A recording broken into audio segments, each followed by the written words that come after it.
السلام علیکم ګرانو دوستانو. نن به زه تاسو ته وایم چې د غوا زمن اخر هم د رحمان الله ګوربز آزار ووهل او په آی پی ایل کې دغه لوبه وبایلله، خو بل طرف ته د رشید خان بیټینګ ته یو ځل بیا ټوله نړۍ حیرانه پاتې سوې ده. ویډیو تر اخره پورې وګورئ، په هر څه به تاسو پوه سئ. زه به تاسو ته وایم چې په آی پی ایل کې دغه 80مه لوبه چې کومه ترسره سوله، دغه لوبه د ګجرات لپاره یعنې د رشید خان دوی ټیم لپاره بیخي مهمه نه وله. دوی اول نه کوالیفای کړی ده او د ګروپ سر ته هم دوی رسېدلي دي. یعنی دغه لوبه کوي ګټي کوي بایلي اس فایده ورته نه رسیږي. خو دلته تاسو ظلم وګڼئ چې میټي ویټ ته یو ځل بیا د رحمان الله ګوربز په ځای باندې چانس ورکړی ده.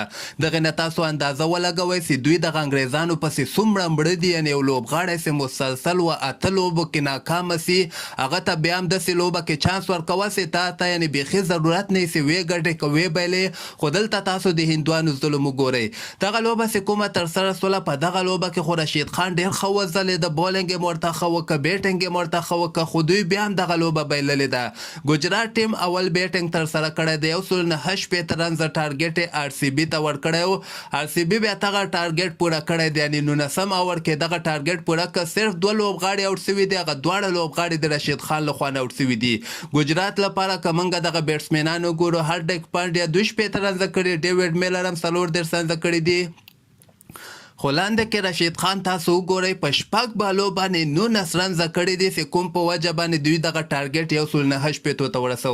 که نه دغه ټول ټیم یو نیم سلو کې اوټېده، خو بیا هم رشید خان ورته ښه بیټینګ ترسره کړه. او بولینګ ته که موږ راسو دي، دوی دغه صرف 2 لوبغاړي اوټ سوي دي، فاف ډوپلیسیس چې کوم ده او همدغسې ویراټ کوهلي، دغه دواړه د رشید خان له طرف نه اوټ سوي. رشید خان ورته په 4 اوورو کې صرف 32 رنزه ورکړي او د مقابل ټیم 2 لوبغاړي اوټ سوي دي. دغه نورو بالرانو بیا دومره خاص بولینګ ترسره نه کړو. نو دغسې دغه لوبه خو د رویل چیلنجر بنګلور ډېر په اسانۍ سره ګټلې ده، یعنې 19 اوور کې دغه ټارګېټ پوره کړ او دغې سره رویل چیلنجر بنګلور امکانات هم ډېر زیات سول چې مخکې راونډ ته کوالیفای وکړي.